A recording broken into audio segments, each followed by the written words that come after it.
নিশ্চয়তা মানুষকে অলস থেকে অলসতর করে। আপনি ভাবছেন আপনার রেখে যাওয়া অর্থ আপনার সন্তানকে নিরাপদ আগামী দেবে। ভুল। আপনার অর্থ আপনার 5 বছরের বাচ্চাকে দামি খেলনা দাবি করার মানসিকতা দেবে।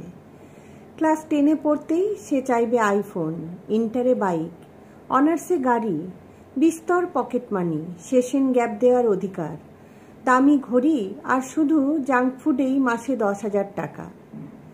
আপনি না দিলে সে বিরক্ত হবে।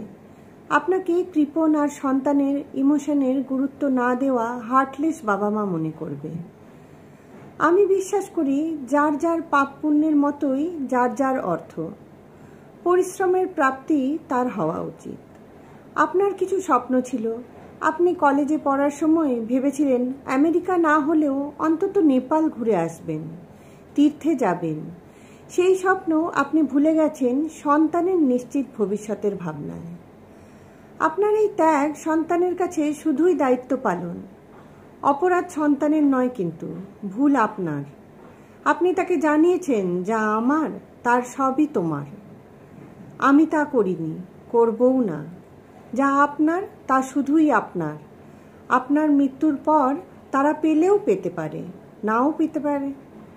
আপনার যদি কঠিন কোনো অসুখ হয়, আপনি ওয়ার্ল্ড ক্লাস ট্রিটমেন্ট নেবেন, সমস্ত প্রপার্টি বিক্রি করে। মাত্র 5 দিন বেশি বেঁচে থাকার জন্যে হলেও এটা আপনি করতেই পারেন। আপনার সন্তানেরা সেটা জানুক তাদের কোনো নিশ্চয়তা নেই। তখন তারা সারভাইভ করা শিখবে। আমি শুধু তাদের পড়া আর চিকিৎসা নিয়ে কোনো প্রকার কার্পণ্য করিনি, কোনোদিন করবও না।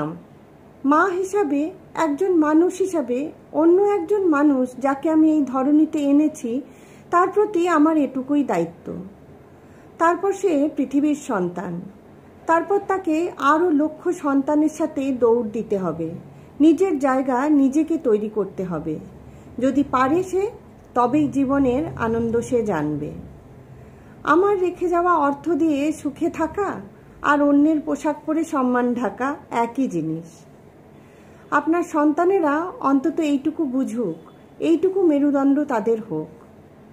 সত্যিই যদি সন্তানের ভালো চান, তবে তাকে বুঝতে দিন সে একজন পূর্ণ মানুষ। তার দায়িত্ব তার। আপনি তার নির্দিষ্ট দায়িত্ব পাওয়া একজন আপনজন। সন্তানকে আন্তরিকতা দেখান, অর্থ নয়।